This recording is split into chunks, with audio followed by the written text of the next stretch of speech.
चलिए अब देखते हैं फटाफट अंदाज में खबरें। प्रधानमंत्री नरेंद्र मोदी ने कारगिल विजय दिवस की 22वीं वर्षगांठ पर युद्ध के शहीदों को याद किया और कहा कि उनकी बहादुरी हर दिन देशवासियों को प्रेरित करती है। रक्षा मंत्री राजनाथ सिंह और रक्षा राज्य मंत्री अजय भट्ट ने दिल्ली में स्थित नेशनल वॉर मेमोरियल पर शहीदों को श्रद्धांजलि दी। साथ ही तीनों सेना ने भी शहीदों को नमन किया। असम और मिजोरम के बीच सीमा विवाद और भी भड़कता जा रहा है। दोनों राज्यों के बॉर्डर पर असम के सुरक्षा बलों और मिजोरम के नागरिकों के बीच झड़प हुई, जिसमें 6 जवान शहीद हो गए। राज्य सरकार ने प्रदेश में पुलिस सेवा के कैडर स्ट्रक्चर का पुनर्निर्धारण करने का फैसला लिया है। सीएम अशोक गहलोत ने गृह विभाग के प्रस्ताव को मंजूरी दे दी है। राजस्थान पुलिस सेवा कैडर में अब पदों की संख्या 867 से बढ़ाकर 997 हो जाएगी। प्रस्ताव में राज्य पुलिस सेवा कैडर के आखिरी बार निर्धारण के बाद सृजित या समाप्त किए गए विभिन्न वेतनमान के पदों को शामिल किया गया है। सीएम गहलोत के इस फैसले से केंद्र सरकार के संगठनों द्वारा संचालित विद्यालयों, महाविद्यालयों और अस्पतालों आदि को निःशुल्क भूमि मिल सकेगी। राज्य सरकार ने कर्मचारी कल्याण कोष का गठन किया है। इसके लिए वित्त विभाग ने आदेश जारी कर दिए। वित्त विभाग के आदेश जारी होने के साथ ही गहलोत सरकार ने सेवारत और सेवानिवृत्त कर्मचारियों को बड़ा तोहफा दिया है। वित्त विभाग के आदेश के अनुसार कार्मिक कल्याण कोष में 3000 करोड़ रुपए का बजट रखा गया है। राज्य के वित्त विभाग ने आदेश जारी कर दिए। कार्मिक कल्याण कोष के गठन होने से राज्य सरकार के करीब 12 लाख सेवारत और सेवानिवृत्त कर्मचारियों के लिए उनकी विभिन्न आवश्यकताओं हेतु कम ब्याज दर पर ऋण आदि के माध्यम से वित्त की व्यवस्था की जाएगी। पश्चिम बंगाल की मुख्यमंत्री ममता बनर्जी 5 दिनों के लंबे दौरे के लिए दिल्ली पहुंची हैं। दिल्ली में प्रधानमंत्री नरेंद्र मोदी और राष्ट्रपति रामनाथ कोविंद से मुलाकात के अलावा उनका विपक्ष के कई नेताओं से मिलने का भी कार्यक्रम है। पश्चिम बंगाल की ममता सरकार ने पेगासस जासूसी कांड की पड़ताल के लिए एक जांच आयोग का गठन किया है। पश्चिम बंगाल ऐसा करने वाला पहला राज्य है। इस जांच आयोग में 2 रिटायर्ड जज शामिल किए गए हैं, जो पश्चिम बंगाल में फोन हैकिंग, ट्रैकिंग और फोन रिकॉर्डिंग के आरोपों की जांच करेंगे। पेगासस जासूसी विवाद को लेकर विपक्षी दल केंद्र सरकार पर हमला करने से नहीं चूक रहे हैं। सपा ने भी केंद्र सरकार पर अपना हमला तेज कर दिया है। सपा प्रमुख अखिलेश यादव ने कथित जासूसी कांड में जेपीसी जांच की मांग कर डाली है। साथ ही उन्होंने बीजेपी पर हमला बोला। कर्नाटक के मुख्यमंत्री बीएस येदियुरप्पा ने राज्यपाल थावरचंद गहलोत से मुलाकात कर उन्हें अपना इस्तीफा सौंप दिया है। उन्होंने मुख्यमंत्री के रूप में सेवा करने का अवसर देने के लिए पीएम मोदी और अमित शाह का धन्यवाद किया। कर्नाटक के पूर्व मुख्यमंत्री सिद्धारमैया ने मौजूदा सियासी हालात को लेकर बीजेपी पर हमला बोला है। सिद्धारमैया ने कहा कि सिर्फ सीएम बदलने से बात नहीं बनेगी। कांग्रेस नेता राहुल गांधी सोमवार को ट्रैक्टर चलाकर संसद पहुंचे। इस दौरान राहुल गांधी के साथ कई कांग्रेसी नेता मौजूद रहे। इस मौके पर राहुल ने कहा कि किसानों की आवाज दबाई जा रही है, इसीलिए वो संसद ट्रैक्टर से आए हैं और किसानों का संदेश सरकार तक पहुंचा रहे हैं। कृषि कानूनों के खिलाफ यूपी की राजधानी पहुंचे राकेश टिकैत ने कहा कि मांगे पूरी नहीं होने पर लखनऊ को भी दिल्ली बनाएंगे और इसे भी घेरेंगे। भरतपुर में किसानों ने अपने हक के लिए यूआईटी के सेक्टर 13 की स्कीम के खिलाफ मोर्चा खोल दिया है। इन किसानों ने यूआईटी ऑफिस के गेट पर ताला जड़ दिया। इस तालाबंदी से ऑफिस में मौजूद यूआईटी के सचिव और कर्मचारी कैद हो गए। राजधानी जयपुर में रोडवेज के हजारों कर्मचारियों ने अपनी मांगों को लेकर प्रदर्शन किया। इस प्रदर्शन के साथ ही कर्मचारियों ने आंदोलन की शुरुआत कर दी। तो वहीं जयपुर में बेरोजगारों ने भी अपने हक के लिए आवाज बुलंद की। बेरोजगार एकीकृत महासंघ ने शहीद स्मारक पर प्रदर्शन किया। दिल्ली मेट्रो के अनलॉक होने के पहले दिन ही काफी अफरा तफरी का माहौल रहा। कई मेट्रो स्टेशनों पर लंबी कतार देखने को मिली, तो कहीं सफर के लिए यात्रियों को घंटों इंतजार करना पड़ा। महाराष्ट्र में कोल्हापुर जिले का शिरोली इलाका बाढ़ से प्रभावित है। एनडीआरएफ की टीम राहत और बचाव कार्य में जुटी है। एक बार फिर बारिश ने जम्मू नगर निगम के दावों की पोल खोल दी। बारिश के बाद गली और नाली ओवरफ्लो हो गई।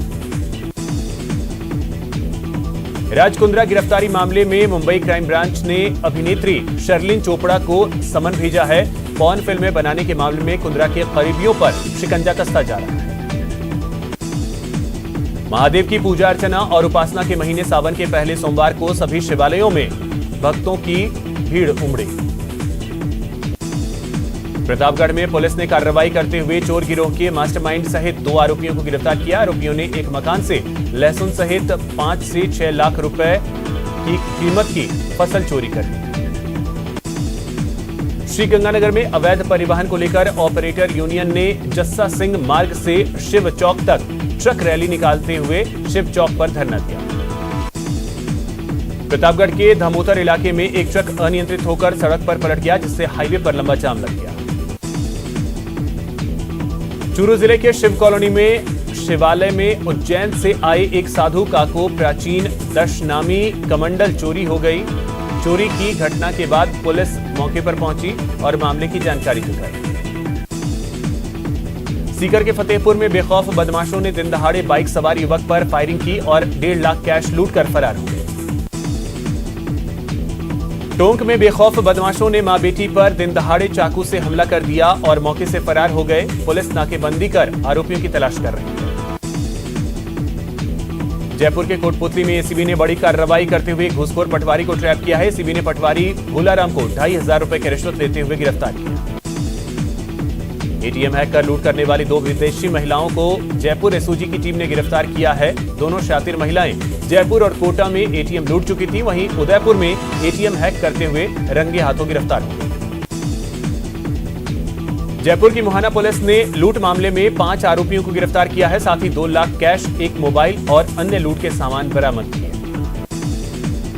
अलवर पुलिस ने मोबाइल और पर्स लूटने वाली गैंग का पर्दाफाश करते हुए 7 आरोपियों को गिरफ्तार किया। जुआरियों के खिलाफ बूंदी पुलिस ने बड़ी कार्रवाई की। 5 जुआरियों को गिरफ्तार किया, साथ ही 33,000 कैश भी बरामद किए।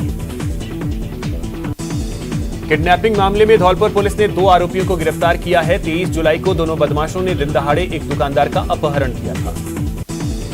जयपुर पुलिस ने 70 लाख की धोखाधड़ी केस में फरार आरोपी वीरेंद्र चौधरी को जोधपुर से गिरफ्तार किया। पुलिस पूछताछ में और भी कई वारदातों के खुलासे होने की संभावना है। हेड कांस्टेबल को गोली मारने और इंस्पेक्टर की कार लूटने के मामले में सीकर पुलिस ने एक और आरोपी को गिरफ्तार किया है। पुलिस ने आरोपी को पंजाब से गिरफ्तार किया। चित्तौड़गढ़ जिले के पारसोली थाना क्षेत्र में सरपंच के उपचुनाव के दौरान माहौल गरमाने के बाद पुलिस ने 18 लोगों के खिलाफ मामला दर्ज किया है। अलवर में एक ट्रक ने बाइक सवार को कुचल दिया, जिसमें युवक के दोनों पैर टूट गए। युवक का अस्पताल में इलाज चल रहा है। कोटपुतली के फुलेरा में केंद्र सरकार की रेल विरोधी नीतियों के खिलाफ रेलवे एम्प्लॉयज यूनियन ने रेलवे जंक्शन पर विरोध प्रदर्शन किया और जमकर नारेबाजी की। धौलपुर के निहालगंज थाना इलाके में एक ट्रॉली मैकेनिक को अपहरण मामले में परिजनों और सभी मैकेनिकों ने जिला पुलिस अधीक्षक को ज्ञापन सौंपा और सुरक्षा की मांग की। बीकानेर में राजस्थान भवन और अन्य असंगठित मजदूर यूनियन ने श्रम विभाग के मजदूरों का काम नहीं होने पर विभाग के कार्यालय पर प्रदर्शन किया। अलवर जिले के सरिस्का के ग्रामीणों ने विभिन्न मांगों को लेकर श्रम राज्य मंत्री टीकाराम जूली के घर के सामने धरना दिया। बीकानेर में रोडवेज कर्मचारी संयुक्त मोर्चे ने अपनी कई समस्याओं को लेकर रोडवेज बस स्टैंड पर सामूहिक विरोध प्रदर्शन किया। बूंदी एसडीएम के एपीओ होने और कांग्रेस के एक गुट द्वारा प्रभारी मंत्री प्रसादी लाल मीणा के विरुद्ध नारेबाजी करने के विरोध में गुर्जर और मीणा समाज के लोगों ने जिला कलेक्ट्रेट पर प्रदर्शन किया। दौसा में फोन टैपिंग को लेकर रेलवे कर्मचारियों ने पूजा एक्सप्रेस वे ट्रेन पर जमकर विरोध किया। एआईआरएफ के महामंत्री कॉमरेड शिव गोपाल मिश्रा का फोन टैपिंग के विरोध में प्रदर्शन किया गया। मरदरा में कोरोना के मामले तेजी से कम हो रहे हैं। बीते 24 घंटे में महज 18 नए केस सामने आए हैं। लगातार चौथे दिन किसी की जान नहीं गई। देर शाम जयपुर में जमकर काले बदराबर से लोगों को गर्मी से तो राहत मिली, लेकिन सड़कों पर पानी भर गया, जिससे वाहन चालकों को परेशानी का सामना करना पड़ा।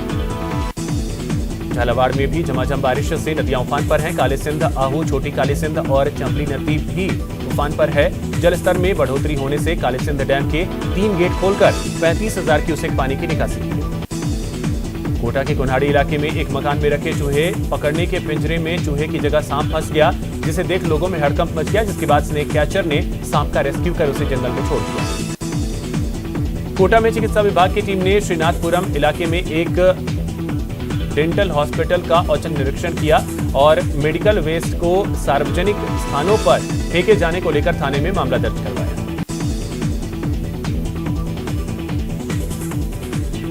कांग्रेस नेता सुभाष मील ने निर्दलीय विधायक महादेव पर गंभीर आरोप लगाए हैं। मील ने महादेव पर गरीबों के मकान को तोड़वाने का आरोप लगाया। करौली में एक युवती के सांप के काटने की वजह से मौत हो गई। परिजन ने मृतक युवती का पोस्टमार्टम नहीं करवाया। सीकर के श्रीमाधोपुर में किन्नरों के बीच में वर्चस्व की लड़ाई हो गई। इस दौरान पुलिस को हस्तक्षेप करना पड़ा।